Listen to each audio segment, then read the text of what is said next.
children, we have books for children, but we have also many more important things. Давайте проведем этот праздник весело. Спасибо большое. Поздравляю всех и спасибо большое.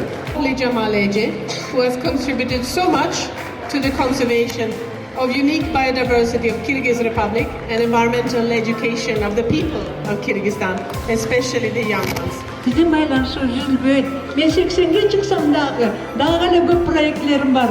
Мен ойлап, сіздердің қол менен қармашқан қолыңыз үзілбейді деп. Рахмат, шүкір.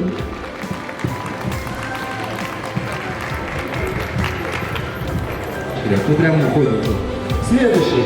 Как зовут первого президента женщины Кыргызстана? Вопрос. Кто такой следственный судья? Кого мы называем следственным судьей?